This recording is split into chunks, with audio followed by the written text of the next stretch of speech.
As you can see from the slide, Japan, China, and the U.S., and Japan's vision for the Indo-Pacific. You're going to hear a very interesting talk today from our guests, but also a couple of our professors will weigh in, and our dean will actually make a few comments. I see a lot of very familiar faces here. As you can see, it's a combined program with our friends from the Center for China Cooperation, which is directed by Sam Zhao, and who will also be a presenter a little bit later. We are also combined with the Office of Global Engagement. And Chris Hill would be here presenting, but he happens to be in Korea right now giving a presentation. We'll have another program in early March, and he will join us for that one. And then finally, joining together with these two excellent centers and offices is the Crossley Center for Public Opinion Research, which I direct. And I know many of you people came to our political event in I think October, and then with the dean and with Chris Hill, we did sort of an international event in November, right after the election, and we'll probably do one shortly after the Iowa caucuses, as soon as we know the results. We're waiting for a month or so, but as soon as we know the results there. And I think the nice thing about this is that it shows a lot of cooperation and coordination between these offices and also the Korbel School and DU. So that is great. I'd like to now introduce our dean, Fritz Mayer, who I would say in particular for this program was especially supportive, helped me, and also worked with the consulate here to put this program together. So let me introduce our dean.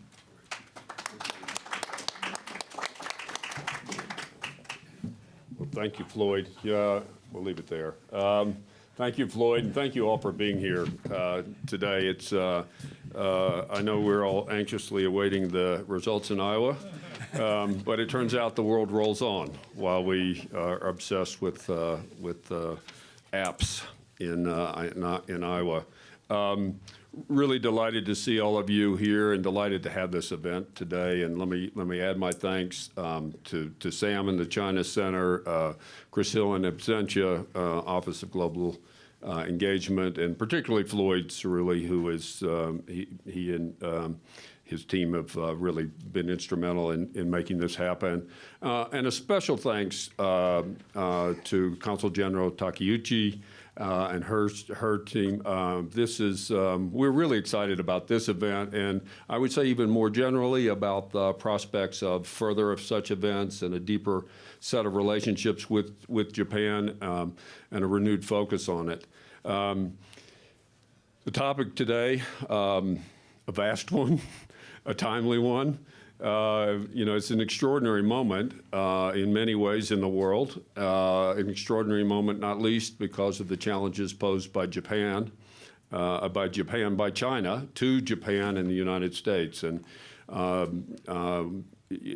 sitting in, I look forward to hearing the minister's comments from the perspective of Japan, but really, like at so many moments in our history, the U.S. and Japan share interests in this regard. The extent to which China poses is at once a potential cooperator, but also poses great challenges in security, in the economic realm, and others as well. And so in this moment, I think, as in many others, the importance of the U.S.-Japan relationship is really highlighted as we have to both contend with those challenges. So I'm delighted to have today's program. I won't formally introduce him, but Minister Shikaka, thank you so much for being here today. I know I look forward to, and I'm sure we all look forward to hearing your remarks as we go forward. So again, wonderful to see you all, and we look forward to the program today. And let me turn it back to Floyd. Thank you.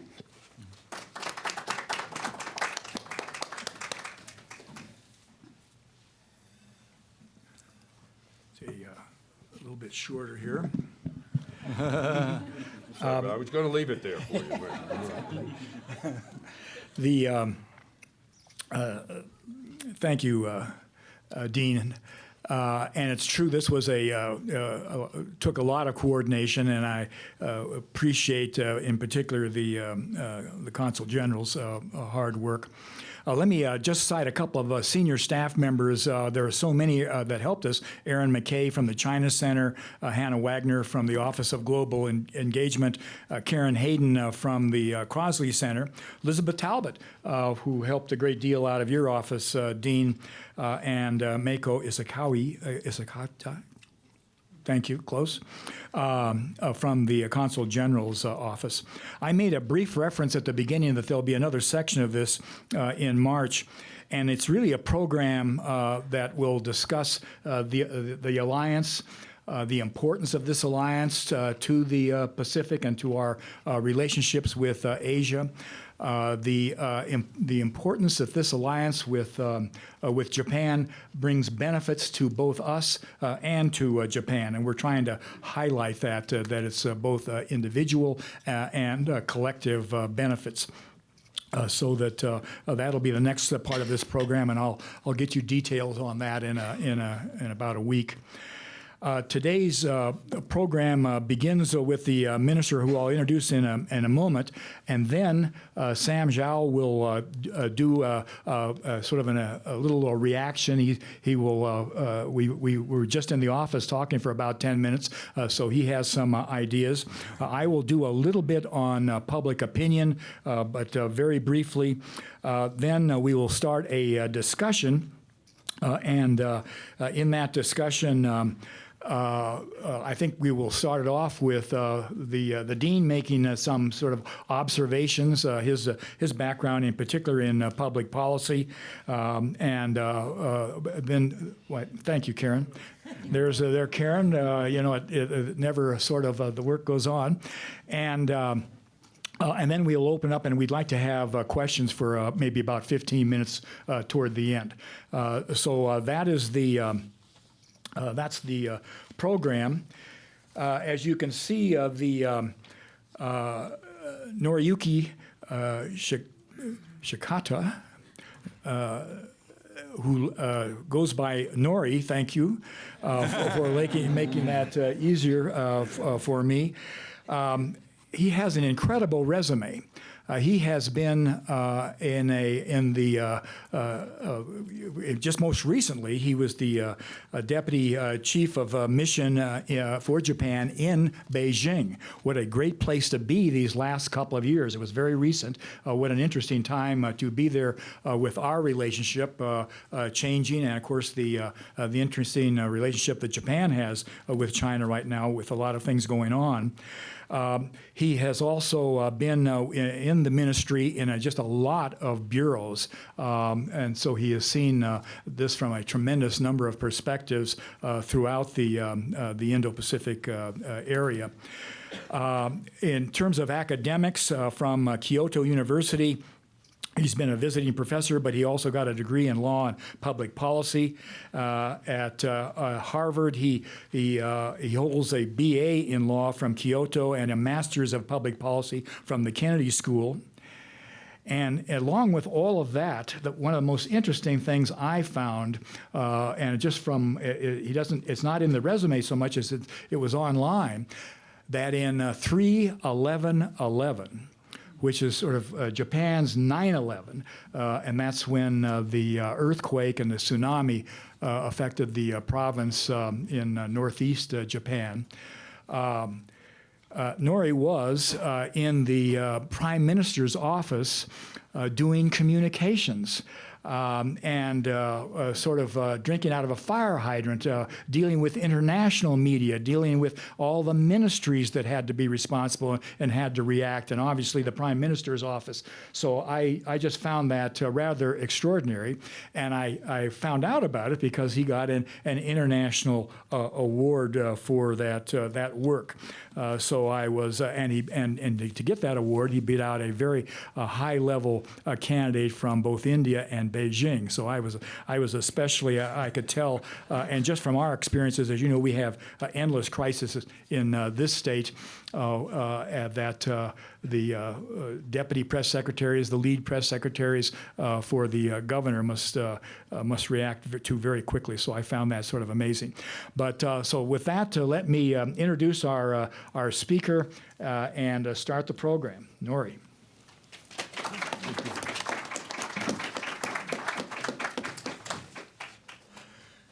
Good afternoon. Well, thank you very much for coming to this panel in spite of snow and kind of challenging weather in Colorado. Coming from Boston, I think I'm used to this kind of snow, but I understand that yesterday was a kind of special.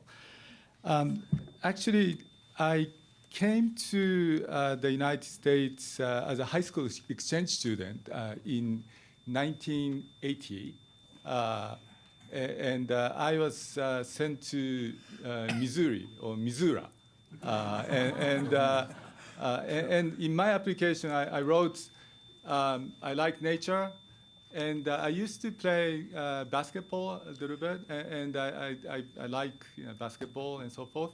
And then what happened was I was sent to the farm in the southwest Missouri, in the area called the Ozarks, with the host family. My host brother was a star basketball player, 6'5". I'm kind of tall by Japanese standard, 5'10", but still I'm looking at him like this. And my host father was a former American football player. My host sister was a former cheerleader. So this was a real kind of American experience in the Midwest. I guess Colorado is not. Do you regard yourself as part of Midwest? No. It's not. No way. Okay. How about Heartland? Heartland of America. No, you are not Heartland either. We are Rocky Mountain West. Oh, We are okay. Rocky Mountain West. Okay. So when I was in the States, I liked musicians like Dan Fogelberg, who passed away unfortunately, but he was among my most favorite, and for some reason he kind of brings the image of Colorado. I guess he has some mountain songs, or He lived in Colorado. he lived in Colorado. Okay, great. So this is the kind of my and during my senior year in high school, we had a ski trip to Colorado, Breckenridge, Colorado. So we kind of raised money for a bus trip to Colorado. What we did was we went to this drive-in theater, and what we do is we just wash the clean up front mirror, and just ask for $1 or $2 and so forth. And it was again another very interesting American experience. And so actually my first skiing experience is Breckenridge, Colorado. So I can kind of boast that I used to ski in Colorado, but I'm not a good skier at all. After that, actually, I used to work on U.S.-Japan trade and economic relations.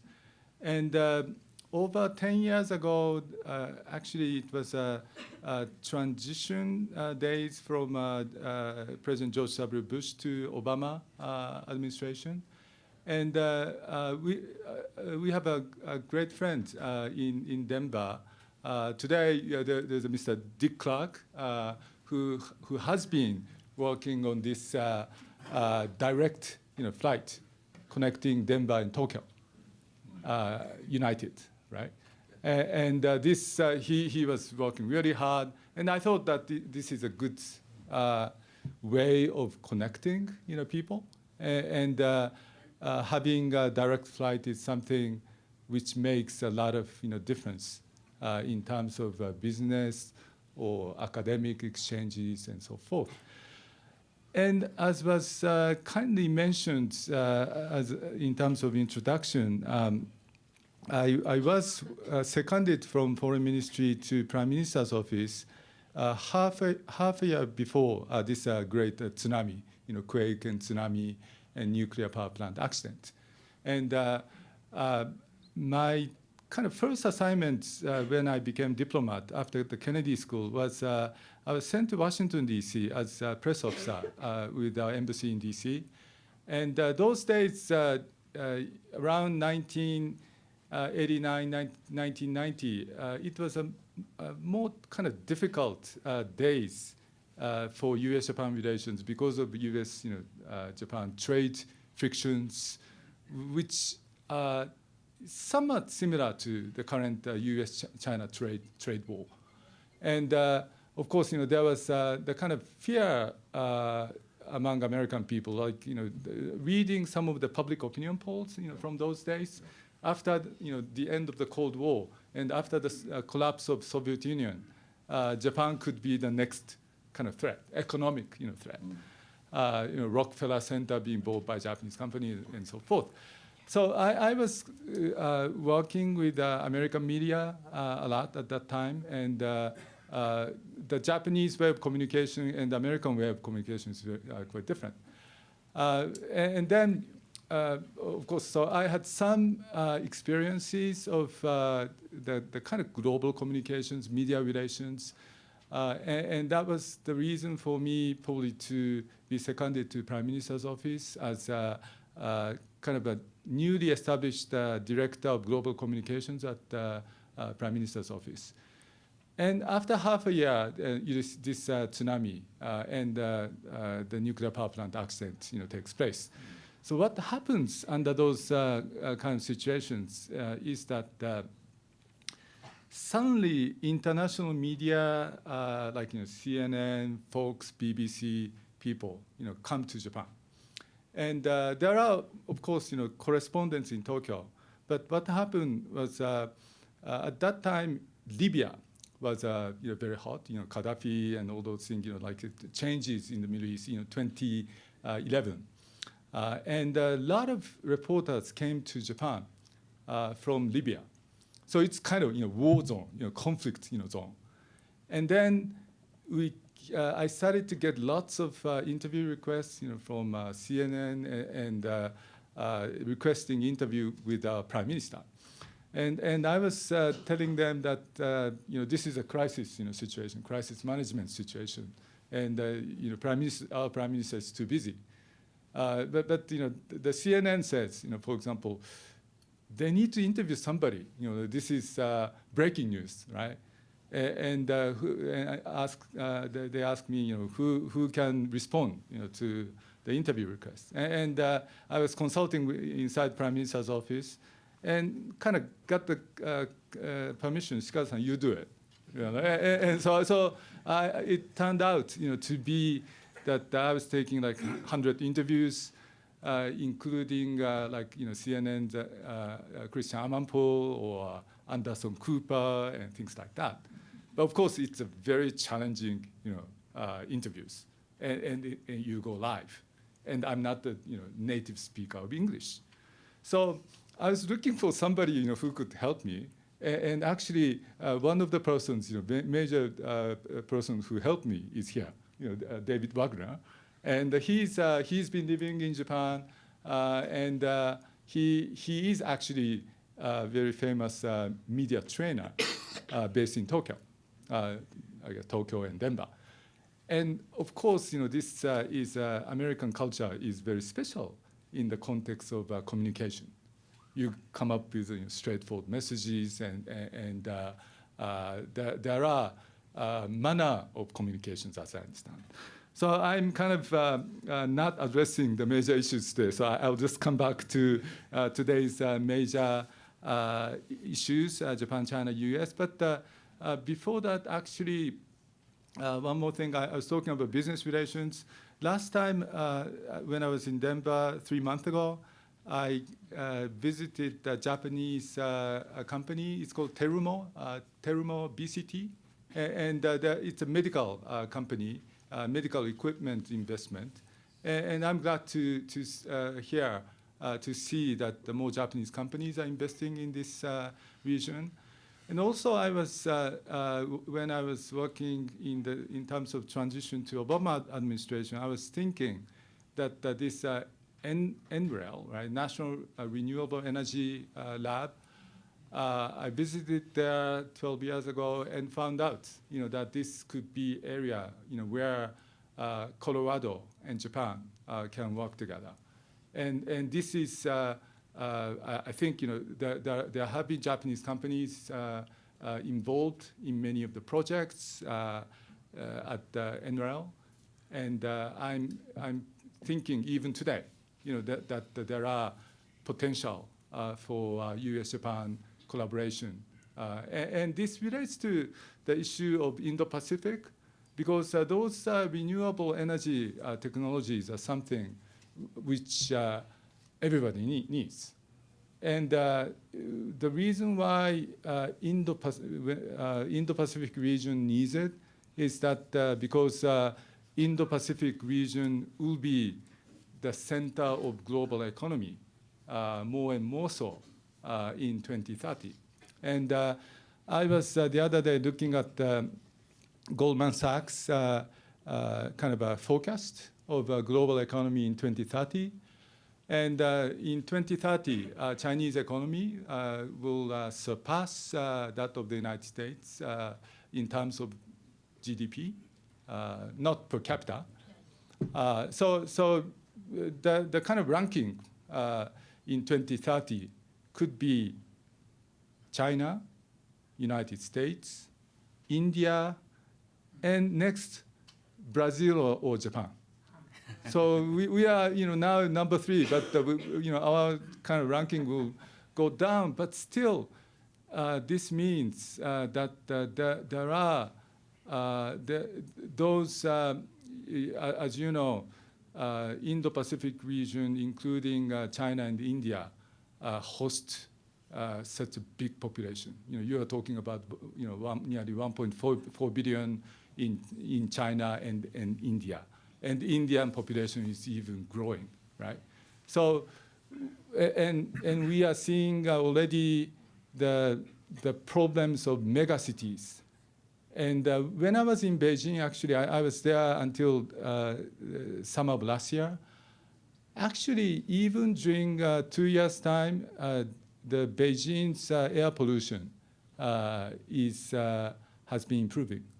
There has been a lot of efforts to convert, from the use of coal to gas. But of course, there's lots of interest in making use of renewable energy. So with such a, the density of population, we need to think about how we make our cities smart.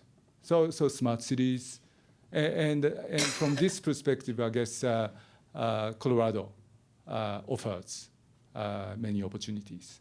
And I understand, judging from my visits here a couple of times, I understand that this area, there is a very high kind of awareness of these matters, environment. Of course, you are leading life in harmony with nature.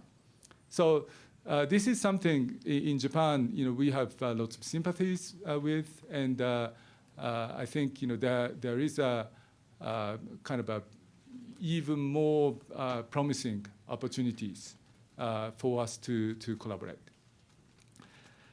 I will just talk briefly about Japan-China relations. I don't know whether you remember, but in September 2012, when Japanese government kind of changed or purchased the Senkaku Islands, 3 of them, from private Japanese owners, that kind of invited a very strong reaction from Chinese side. And what happened was there were major demonstrations in front of the embassy, and the demonstrations spread all over China. And there was some vandalism against Japanese restaurants where Chinese people are managing, or Japanese supermarkets. And that was the kind of, in recent years, a major kind of critical time in terms of Japan-China relations. And right after that, we had another change of government from then Democratic Party of Japan to Liberal LDP under the second administration of Prime Minister Abe. So since late 2012, Prime Minister Abe has been trying to improve relations with China because we are so closely located across the East China Sea. The kind of possibility of having even military conflicts in East China Sea is quite dangerous. And at the same time, Japan and China has developed very close economic relations. Actually, Japanese companies at that time started to divest from China to places like Southeast Asia and India.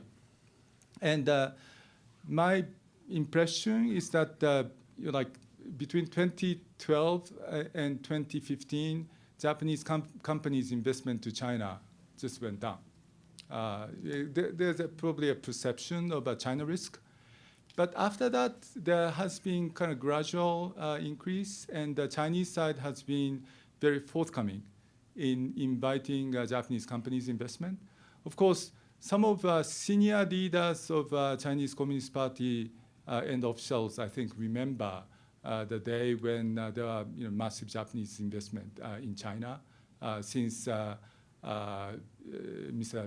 Deng Xiaoping's reform and opening up in 1978.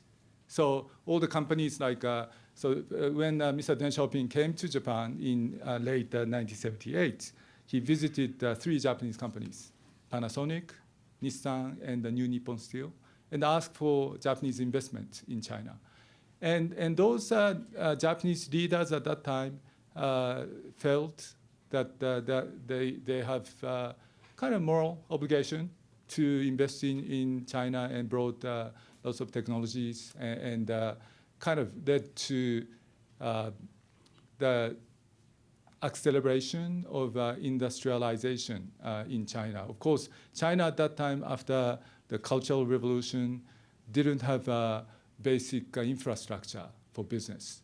So 80s was a major period, for a big change. And actually, we came up with some of the foreign aid program, for example, in Beijing, establishing a new hospital. And I'm glad to see that in this current crisis of coronavirus, this China-Japan Friendship Hospital, which became a kind of hub for the medical service surrounding infectious diseases, has become the kind of hub, for tackling this kind of situation. And and of course, there are I have been seeing gradual improvement of Japan-China relations. And before I went to Beijing, I was feeling, that there may be a change of atmosphere. And when I was in Beijing, I felt, that this was accelerating. And of course, it was started before the beginning of Trump administration, and may have been accelerated because of Trump administration. One thing we are now doing is our kind of official communications at the high level have been stopped, but we restarted the exchange of top-level visits, and Chinese Premier Li went to Japan 2 years ago. And after that, Prime Minister Abe came to Beijing. And last year, President Xi attended the G20 summit in Osaka. So this is a kind of a step-by-step way of communicating with each other. So in the context of East China Sea situations, we agreed to establish a crisis communication mechanism between our two militaries. Of course, this kind of crisis communication mechanism is very important because there could be misunderstandings about the intention of the others and could lead to military conflicts. So we don't want that kind of situation. And so we are seeing better communication between Japan and China. And at the same time, like U.S.-China trade issues in a sense affecting Japanese companies have actually similar issues as American companies or European companies in China. For example, manga or anime are very popular in China. And so when new anime are published in Japan, maybe after a few days, there is a Chinese translation or video, things. And it may be good in terms of, having more Chinese people, who like Japanese pop culture, but, this could be intellectual property right issues. So as our relations become normalized, we can address those issues. And we are actually raising similar issues of market access, intellectual property right issues, further opening up of markets in China. And from this perspective, in my opinion, Phase 1 deal is a good news, at least in terms of controlling, raising the tension between U.S. and China. And of course, this needs to be continued. There are still remaining issues. And my impression is that the United States Trade Representative, Mr. Lighthizer, who used to be a trade negotiator as related to Japan issues in the 80s, has been very experienced and I guess professional. So turning our eyes to Indo-Pacific, I briefly mentioned this issue of possible U.S.-Japan cooperation. Prime Minister Abe is somebody who started to raise the concept of Indo-Pacific when he visited India in August 2007. I accompanied him as a kind of a international media spokesperson. And so he started to make the case that we are changing, from Asia-Pacific to Indo-Pacific. And Indo-Pacific doesn't mean India, it's Indian Ocean. And from Japanese viewpoint, we want to see kind of freedom of navigation, peace across the Pacific Ocean and the Indian Ocean, which could reach as far as to East Africa. So as I mentioned, the Indo-Pacific will be the center of the world economy, and we need to think about, how we manage prosperity, stability in the region. And as related to Chinese policy, I'm often asked, what's Japanese view of Chinese Belt and Road Initiative?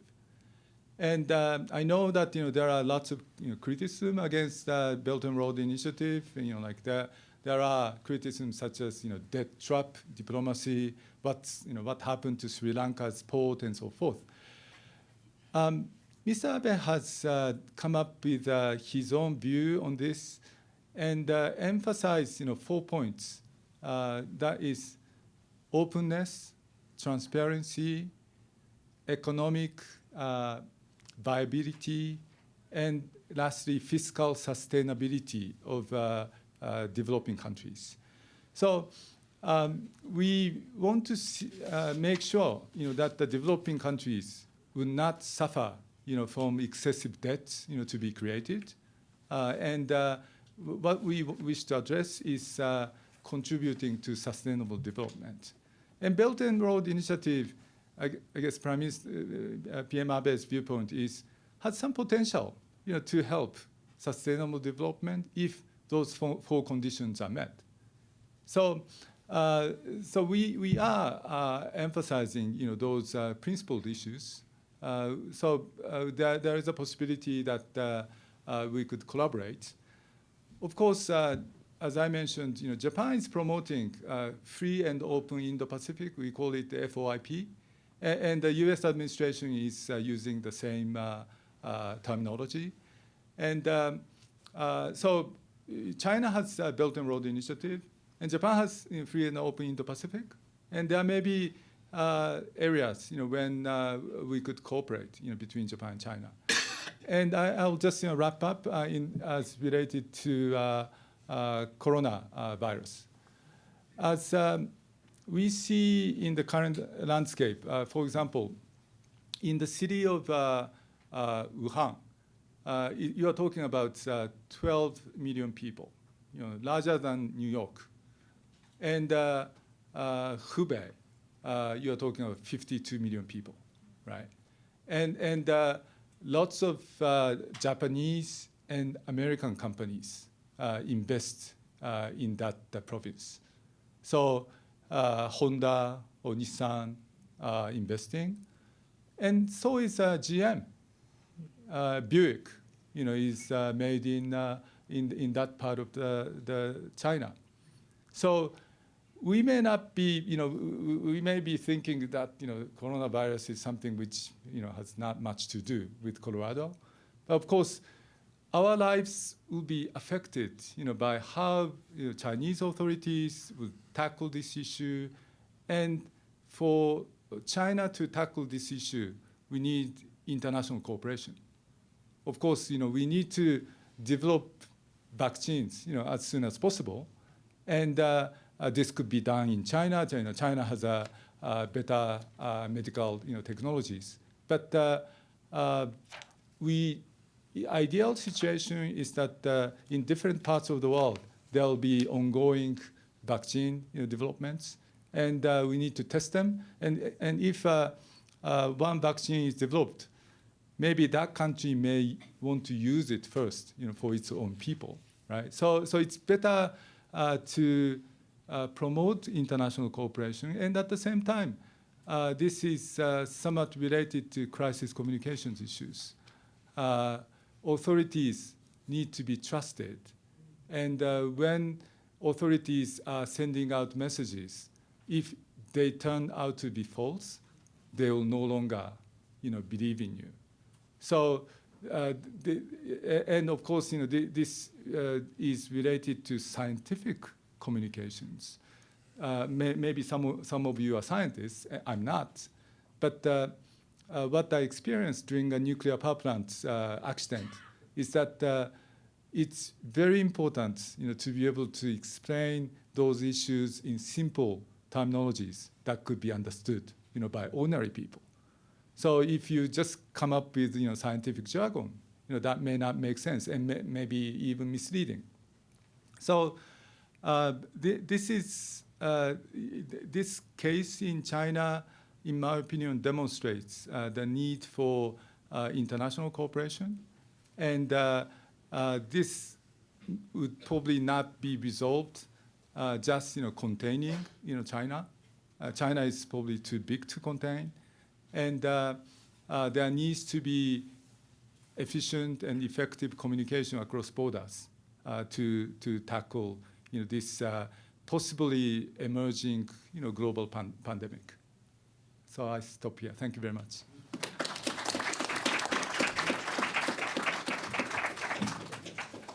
Thank you, Minister. And let me have right at his seat there. If you want to, do you want to speak there or come up here? Anywhere you want me. Stay there because we'll start the discussion. Okay. Sam Zhao of our China Center. They're working? Okay.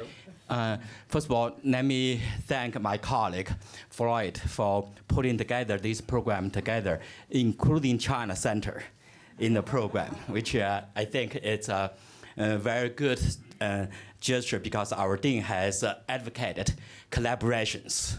So this is a good example of collaboration. Our dean sitting here, he must be pleased.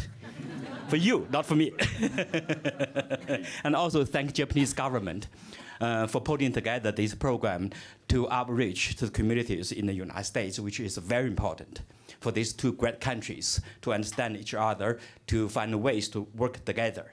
So I thank Japanese government, especially Council Journal here in Denver. We are so blessed to have a Japanese Council Journal here, CouncilNet Journal here in Denver.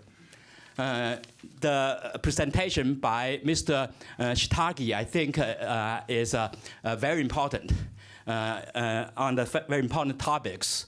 So I try to be very brief to respond to two issues here he has been talking about. One is the concept of the Indo-Pacific. Second is the difficult relationship between Japan and China in the context of the Indo-Pacific. The Indo-Pacific concept, as Mr. Shitaki mentioned, was flowing there for quite a while. In fact, he mentioned the Japanese government proposed that in 2007, which is could be accurate. But in the meantime, many other countries have also talking about different concepts about the region. In fact, there are so many concepts talking about this region. We talk about Asia. We talk about Far East from U.S. side.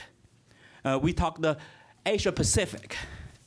We talk about the Western Pacific. Australian government talk about the Pacific community. So there are many, many concepts are referring to this area, which is very important, as Mr. Shitaki mentioned, for the global economy and also political strategic, political perspectives. But here the issue is, what is the right way to identify this region? It's a connective identity for this region. Or we simply talk about a geographical identity. And Indo-Pacific, in fact, is a more political identity than a geographical identity.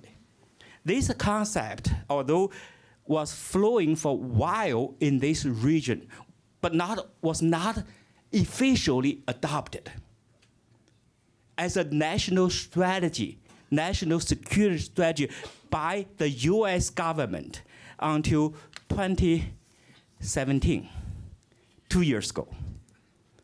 Although during Obama administration, he talked about the pivot or strategic rebalance toward the Asia Pacific. At that time, people were already talking using the term Indo-Pacific, but U.S. government never officially adopt that concept. Why now? Why now? It's very political. The Trump administration, in fact, has some kind of a strategic target in this area, has some kind of strategic competition in this area. China. China is a very important target. In fact, 2017, when this concept was first proposed, was posed in the context of a traditional Quad, the four democracies, India, Japan, U.S., and Australia. These four democracies, they had a quadrilateral organization, which started in the early 20s to deal with tsunami in Indonesia. As somehow humanitarian collaboration then developed into a military exercise, military collaboration between these four democracies. Then Australia backed off, because at that time their prime minister was Kevin Rudd. He is a specialist on China. He speaks very good Chinese. In fact, if you talk to him on the phone, you will not know he's an Australian. And he was Prime Minister of Australia. So he backed off. So this Quad somehow stopped functioning for quite a while until 2017. There was a re-emergence of Quad, the four democracies, in collaboration on economic front. In fact, when they re-emerged was not on the strategic military front, but was on the economic front. I remember at that time I was in Australia. I was in Melbourne for a conference. This Quad conference took place. A reporter called me asking, how do you respond to this? Because they talk about to invest in infrastructure in the Asia Pacific. It was not quite at the time using Indo-Pacific officially in the Asia Pacific. I said China's basically as a countermeasure to the Belt Road Initiative. Belt Road Initiative in China has a lot of problems, but China has a lot of money. China put 1 trillion money on the Belt Road Initiative. The Quad at that meeting, they talked about U.S. Pompeo talked about only about $300 million to start, which non-starter from that perspective. So I told the reporter, I think this is important. It's very important. However, I don't think that is a way to counter China. These countries should work together to build infrastructure. So since that if initially was a Quad concept expanded, then into a free and open Indo-Pacific.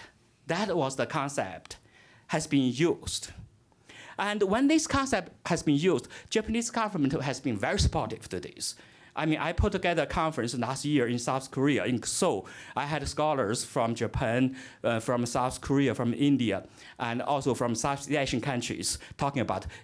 Japanese scholars really put together very good papers about how Japan's strategy to support a free and open Indo-Pacific. But some other countries have some kind of hesitation on this concept.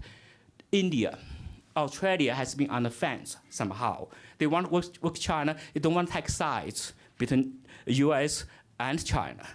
So they are somehow on the fence. Those middle powers, Vietnam, Indonesia, Malaysia, South Korea, those countries are very somehow hesitate also.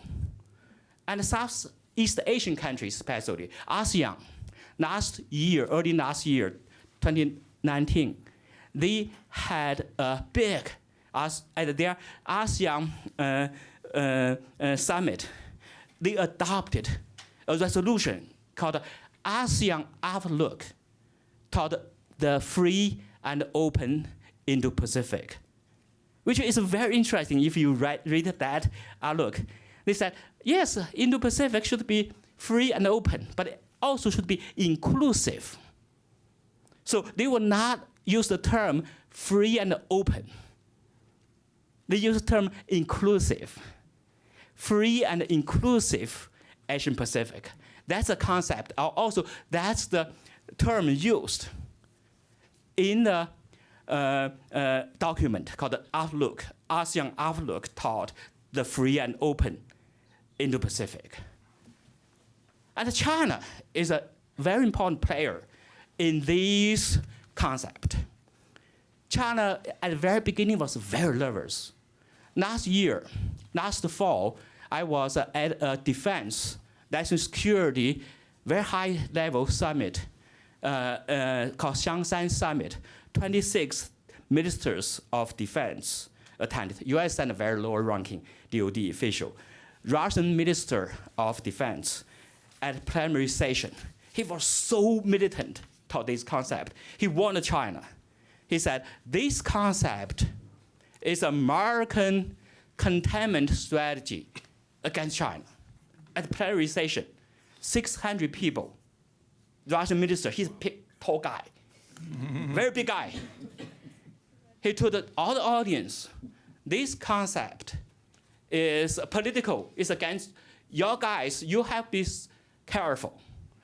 And from White Russian, all those kind of countries, North Korea has a vice minister of defense at that conference, and they were all warning against Indo-Pacific as a political concept.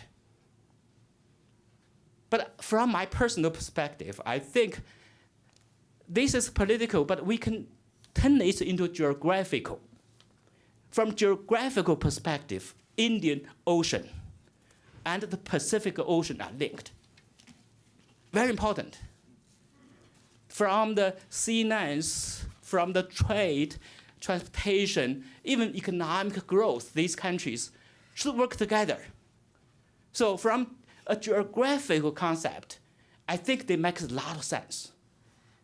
Indian Ocean and the Pacific Ocean. Countries in South Asia, in Southeast Asia, in Northeast Asia, and also in this side of the Pacific, in the west side of the Pacific, east side of the Pacific, the United States, and these countries, we should all work together. So from this concept, from this perspective, Indo-Pacific strategy, Japan and all other countries should all inclusive. All should be included. The open is right. Free is correct too. And also we should include all the countries working together. So my question on this issue for Mr. Shitaka is that when you talk about the Indo-Pacific concepts, mostly from the political perspective or from geographical perspective, how do you see Japan's position in this context between China and U.S.? Japan's position should be. Second issue here, I try to be very brief. On the Japan-China relationship, you mentioned, you talked about, which I think is a very important issue. Indeed, this is a very difficult relationship. And there are a lot of issues, historical issues, territorial conflicts, and human rights, a lot of problems between these two countries. And the relationship between these two countries have never been good. They had friendships. In fact, after normalization of we talked in my office, 1972, 1979, we're in a rush for the strategic considerations. But these kind of relationship, they signed friendship and mutual benefit treaty after normalization of relationship. But that treaty is never been really implemented. Although they had some kind of good times in 1970s, 80s, and 90s. But those friendship, I use the term superficial friendship. Although Japanese side might be sincere for quite a while, tried for the war atrocities and for the past problems, want to help China, assist China. But China took advantage of that kind of sincerity of the Japanese side, tried to use them for its own economic modernization, and never really forgiven. They don't know how to forgive the historical aspects. China worked with Japan for quite a while, for many years, because China needed Japan. It's kind of from pragmatic perspective to work with Japan for its own rise, for its own development, which did very well for China for quite many years. So during those years, the Chinese nationalism, especially from those very popular side, tried to push the Chinese government on the Senkaku, Diaoyu Island, all those issues. Even on historical issues, Chinese government was very constrained. Even by 2005, when the Japanese government applied to join the UN Security Council as a permanent member. China side responded very popular demonstrations very heavily. Government stopped them, but this situation changed 2010, as Minister mentioned that the collision on the sea. Then 2012, the so-called nationalization of those islands. In fact, the Japanese government started in Ishihara for the governor of Tokyo try to purchase them. The Chinese government preempted that and purchased that. But for Chinese side, it's opportunity. So that relationship from there changed. I tried to end this. But this relationship last couple years has warming up. So for me, the question is still a superficial warming up. In fact, from Chinese side, they now had problems with Japan, but with the United States. So they need Japan. From Japan side, Prime Minister Abe has been so hard to work with Trump, but have been very, very difficult also. So in that case, both sides, is that because of this kind of convenience, same bed, different dream type, for them to get in together? Or you think this relationship would warm up and have a good relationship in the future? So that's the question I have for the second part. Well, those are a couple of good questions. Thank you, Sam. And why don't I have the minister make some brief remarks and address them while they're still sort of hot and out there. And you can do it right here. Yep. Well, thank you, Professor Zhao. Of course, he's a distinguished scholar of Chinese studies, and he knows much more about Chinese society and its history. And so, having respect for his views, of course, there are different, interpretations regarding the first point about free and open Indo-Pacific or Indo-Pacific, whether it's geographical or political. Today's talk is I'm not active diplomat now, so I'm just speaking on my own personal views as a visiting scholar at Harvard University. That probably makes my comment a bit more interesting. And so my argument is that Indo-Pacific is, of course, it's a geographical concept, and I talked about Indian Ocean and Pacific Ocean, and so in a sense, there's a kind of geographical limitations as far as how far you can go in terms of the concept, but actually even the outside countries, powers such as UK and France have interest in this concept initiative. Of course, both UK and France have some territories, overseas territories, especially in the context of France. They have overseas territories, French-speaking South Pacific island nations. And so there is a natural interest on the side of them.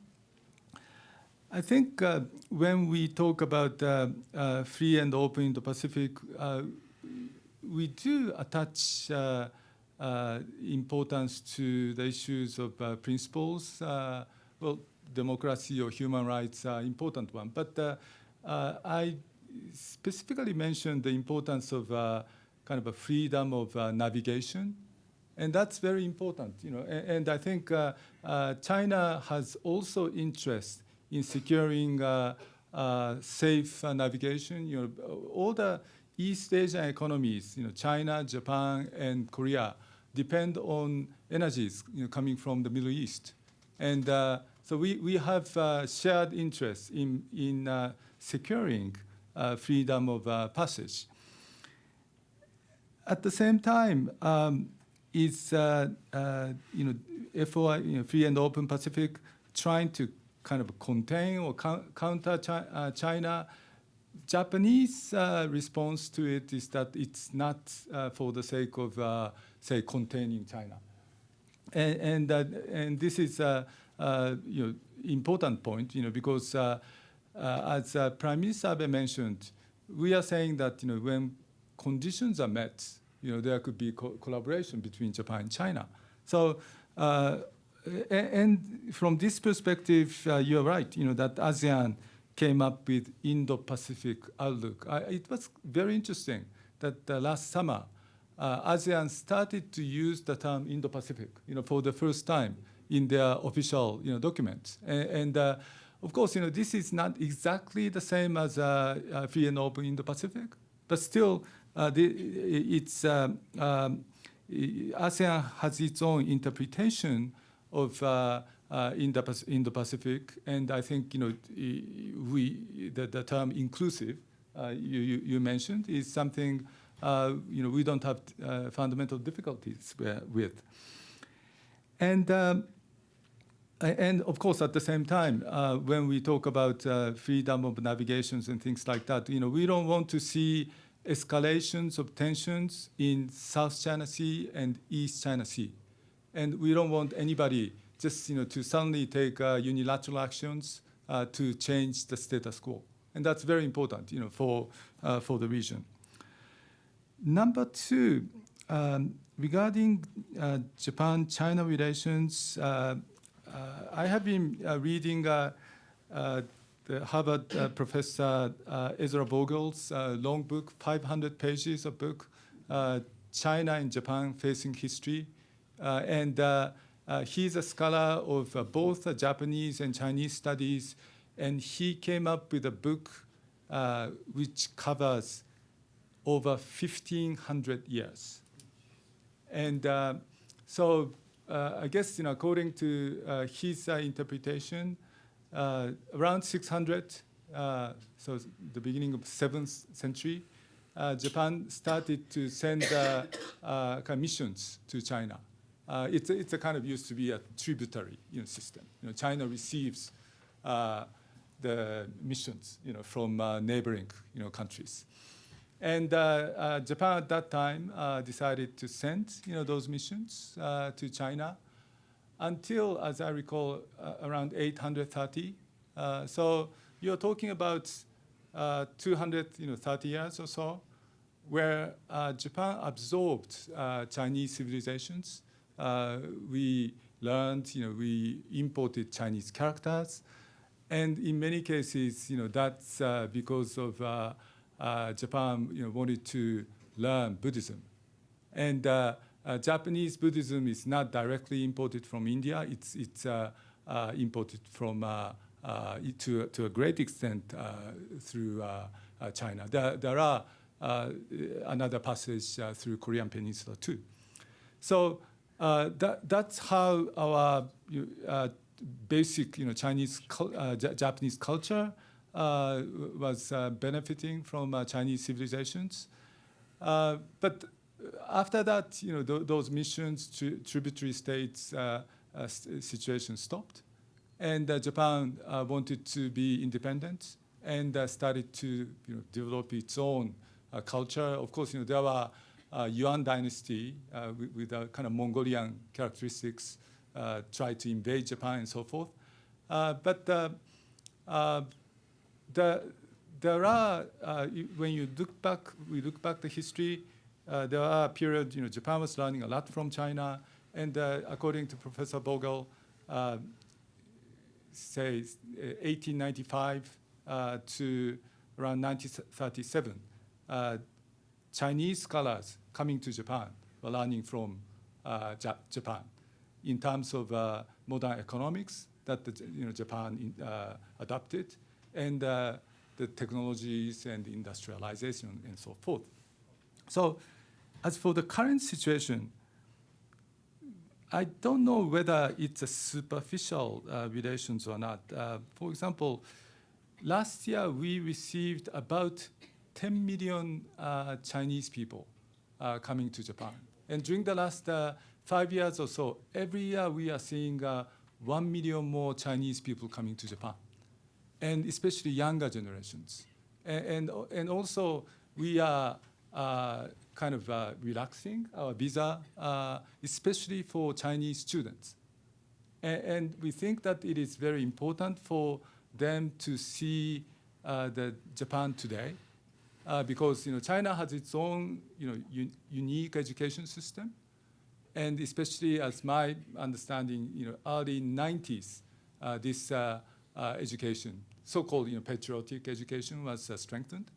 So there's a kind of gap, between what Chinese students may have learned at school and the reality of Japanese society today. So I'm hoping, that with this exchange of visits, there would be better communication across borders, and as I mentioned, the current situation, the coronavirus, this issue is, much widely reported in Japan.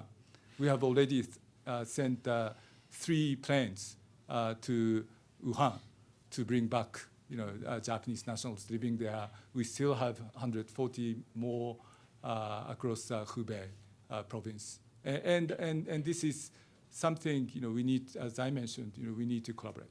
Thank you. Thank you. And let me have the dean jump in with a comment or observation. Thank you. Well, I'm very much enjoying listening, so I will try to be brief. I couldn't resist, though. You're 30-some. In the 1980s, I was Ezra Vogel's research assistant at Harvard a long time ago. And as you may recall, at that time, he'd written a book called, I think it was Japan is Number One. Yeah. Right, so it's my question will eventually be around U.S.-Japan relations, but at that time, of course, Japan was the China of today. It was the great threat, and the seminars, Vogel and Robert Reich, who later Secretary of Labor, co-ran this thing, and I was basically took notes and wrote up the reports as a doctoral student, but. At that time, there was enormous attention in the U.S. as Japan as the competitor, trying to learn from Japan. What's the Japanese miracle? How are they doing it? Why can't we compete? And just to roll forward a little bit later, it was my job. I worked for Bill Bradley, who was the U.S. Senator, and I was foreign policy advisor. My job in now this is I'm losing track of 1993 in the first year of the Clinton administration was to get NAFTA through the Congress. So I chaired the effort to do that. So, it was very. I won't tell the full story, but the end of the end game, we were really dealing with public opinion, trying to counter the many of the concerns, and somebody had the great idea of bringing in Lee Iacocca. I don't know how many people remember who Lee Iacocca was. Who was, so in those days he was the Japan slayer. He was the head of Chrysler who fought the Japanese and competed with the Japanese. So he was the spokesperson for some commercials that ran to try to shift public opinion. And I forget the details but one of them in any event is we have to pass the NAFTA so that we can compete with Japan. And if we don't do it, the Japanese minister will be in Mexico City next week. Anyway, Japan was sort of the bogeyman of that day. But I tell that story because in that moment, both I think in the U.S. and in Japan, that economic relationship, sometimes fraught, was central to both countries. And what I'm curious about, and this building on your remarks, as we see the economic center of gravity shift, and it has shifted dramatically, and as you point out, will continue to shift, what are the implications sort of long-term for the U.S.-Japan relationship? Which was, for all of the complexities of our history, has been very tight. Both countries, very much facing across the Pacific to each other and engaging in various ways. As we move towards the Indian Ocean, as the weight shifts towards the Indian Ocean, what do you see as the sort of long-term implications for the nature of the U.S.-Japan relationship? Well, thank you very much. I didn't know that you are TA for Professor Vogel. We just celebrated the 60th anniversary of U.S.-Japan Security Treaty. So our alliance has lasted during the last 60 years. And at the time of, like 6 years ago, it was Prime Minister Abe's grandfather, Prime Minister Kishi, who went to Washington, D.C. to see President Eisenhower. And what the Prime Minister tried to do at that time was to play golf with President Eisenhower at the Burning Tree Golf Club near Washington, D.C. And but in the case of grandfather, the Prime Minister Kishi, he played golf with the U.S. president only once. And Prime Minister Abe has played probably golf with President Trump, I guess 4 times. So it's an improvement. It's probably an improvement. So of course, there could be, as was mentioned, in the case of U.S.-Japan trade frictions. And as I mentioned at the outset, we had difficult, challenging issues of communicating with each other. And because of rising tension in U.S.-Japan trading relations, many Japanese companies decided to come to the U.S. to manufacture cars and auto parts and so forth. And many of them, went to Midwest, Indiana, Ohio, Kentucky, among others. And initially, Japanese business people, coming to the Midwest, or heartland of the United States, there are cultural differences, right? So I remember watching the movie named Gung-Ho in the early 80s when a Japanese auto company came to the US. But during the last 40 years, I think we have seen amazing kind of transformation. And wherever I go, I find the local American people appreciating Japanese investments. And also talking to my friends, business people who are Japanese investing in the US, they have understood the importance of respecting American culture. And so there are ways to work together in harmony.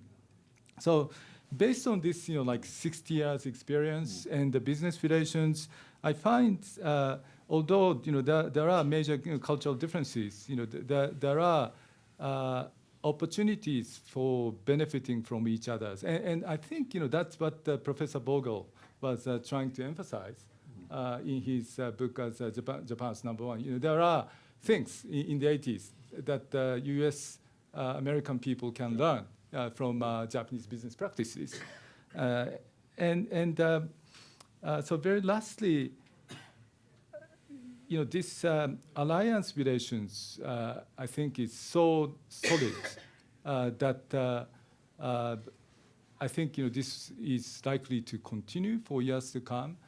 And when the Indo-Pacific region is going to be the center of global economy, I think, say, American business has lots of interest in securing market opportunities. And very lastly, as related to free and open Indo-Pacific between US and Japan, we are focusing on 3 areas. Number 1 is energy, including renewable energy, as I mentioned. And another one is digital, including smart city, smart region, and promoting data-free flow. And the last one is a quality infrastructure. And U.S. government has reformed its institution to be able to finance some of the projects in collaboration with the private sector. So as Professor Zhao mentioned, in terms of public money, I don't. We are U.S. and Japan. We are not coming up with lots of spending in terms of taxpayers' money. But maybe we are trying to come up with a new concept of public-private partnership to create new business opportunities to improve connectivity across Indo-Pacific region. My question, and then we'll go to the audience, builds on that. And of course, everybody who's listened to one of my presentations knows I've got to have at least one slide. This slide is a Pew poll that shows the confidence in America, or actually the favorability of America and the confidence in the president. Very recently, it was taken in and projected in 19. And what it shows, as my little box shows, is that confidence and views are now dramatically lower than they were about 5 years ago. You can see in Europe, it's especially true how low they are. But when you compare Europe and Asia, you see I have Japan and Korea there. Japan and Korea are much higher in terms of their both favorability of the country and confidence in the president. But you can see how low the president's confidence is. Notice Germany there is 13%. The only country I was able to locate, one of them that we're familiar with a lot, is Mexico. It's 8%. They're not very keen on the president there. And I guess what my question is that, and you made a reference to it, Minister, in terms of the 60 years of our relationships. There is this sense that not the relationship's in danger, but that what we stood for, sort of a world, a type of order out there that had democracy and it had freedom, it had multilateralism, it had free trade, it had a respect for alliances. That is kind of being dissipated by, frankly, the administration at this point. And I give it to you sort of objectively. Our people's, America agrees with that. I can show you polls on America, but it is certainly true around the world and included, although less true in Japan and South Korea. And I think partially that's not only is that the strength of the relationship, but it's also the security relationship between those countries and the threats that they face. But, and I see Prime Minister Abe, some of his initiative here, really trying to address that, trying to, at least for a while, with America, not without America, but trying to fill that gap, trying to protect that democracy, that free trade, that multilateralism. So anyway, I ask you just to comment on that. Is that concern that I think many of us have, and your country's being able to address it? I guess there is a better understanding among the Japanese about kind of political landscape in this country, and of course, at the end of the day, this is democracy, and as a student of American history or American government, I guess there's a kind of cycle of American history type of concept, Arthur Schlesinger or people like that. Right. So, of course, United States has gone through different kind of cycles and periods, and it's there are pendulums and the swing of policies, and there is some good reason for the for that to happen. I was just in Ohio 2 weeks ago, or last week, and I was in eastern Ohio, where there used to be steel mills, and those steel mills started to become less competitive. Maybe it may have been something to do with competition from Japan, Korea, and China, and there are challenges of how you create new industries. So I found like a lot of new businesses in terms of fracking, right? So I know that this issues of fracking is could be divisive, but at the same time, depending on where you live, where you're coming from, your views are very different.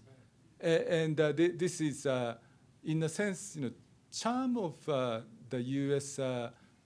Politics, in the sense that everybody has right to express your views, and I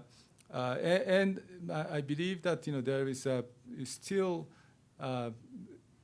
political dynamics in this country that U.S. as a country has. Of course, as an ally, we want to see the kind of maintenance of international, liberal international trading regime, such as WTO, and Japan is a trading nation, and Japan's top trading partner is China. Used to be the United States, but there are more trade going on, and China is the biggest, say, auto market in the world, and for the U.S. too, China is a big trading partner too. So we need to kind of face the reality of how we manage some of the emerging challenges, and for that to happen, I think we need to continue to engage in dialogues, to settle disputes and difference of views, and not resort to unilateral measures. Yeah, thank you. Well, thank you. And you can see this is a multifaceted topic, and just in terms of the perspectives we had this morning up here. I'd like to take some questions from the audience. Have I got one right here? Go ahead. First of all, I'm a scientist, so I will try not to be too esoteric. You mentioned renewable energy several times. Yet the headline I read in the Wall Street Journal today is Japan is building 22 coal-fired plants. I'm not just a scientist, I'm a nuclear scientist. I don't believe there is a solution to global warming, climate control, any of those kind of names we apply to that without nuclear being in the mix, being part of the solution. Your thoughts? As you know, unlike the United States, Japan doesn't have any domestic energies, basically. Mm-hmm. Of course, we have volcanoes, so there could be potential for geothermal energies. But many of, I don't know how many of you have visited Japanese hot springs. We call them ryokan, traditional inns with hot springs. So if you dig the geothermal energy, those resort spots could be affected, negatively affected. So there are some oppositions. It could be regarded as environmental issues too. And so having basically no domestic energies, we have been struggling how we could secure our energy. And we have been so much dependent on Middle Eastern energy, oil, and that's lifeline for the Japanese economy. And as you're aware, we have been investing in nuclear power plants, mm-hmm. and also we made use of American technologies, including General Electric and so forth. So for us, in order to kind of survive as a prospering economy, we need to have a realistic energy mix. So we of course wish to increase the proportion of renewable energy, but with in terms of the cost issues and so forth, without the combination of coal, oil, gas, renewable, and nuclear, we cannot sustain ourselves. That's number one point. But number 2 point is, of course, after 2011, it has been getting more difficult for us to build new nuclear power plants. Even restarting existing nuclear power plants is getting more, politically more difficult. And so we have introduced the most strict standards of operating nuclear power plants. And so, as for coal, I think Japan or Japanese companies have technologies for clean coal technologies. Of course, this could be criticized as not clean enough. There could be criticism that there is no clean coal technology. However, I think if we look at the global energy landscape, we are talking about Indo-Pacific. China and India will continue to use coal. There's no choice but. They can't come up with a practical energy mix. So if you are burning coal, better to use those cleaner technologies. So we are coming from the view that there is still room for clean coal technologies, like hybrid car. It's very difficult to move into electric vehicle, and what to do with batteries and the life cycle environmental burdens on the society if everybody, if all the Chinese people start driving EVs after 5 or 8 years, I think we will be facing lots of challenges. Yeah. Is there still room for nuclear in Japan? Oh yes. So we are. There are nuclear power plants that have been restarted, and maybe comparatively, German nuclear power plant policy under Chancellor Merkel shifted more than that in Japan, after 2011. So we, as a matter of energy policy, we haven't given up on civil nuclear power plants, and also this is an issue of having experts. As you're scientists and you are aware of how difficult to learn those sciences, and we need to keep those knowledges at our higher education, and that's another important dimension too. Question right behind you. It was the same question. Oh, good. Question over here. Yeah. Scott has a question. yeah.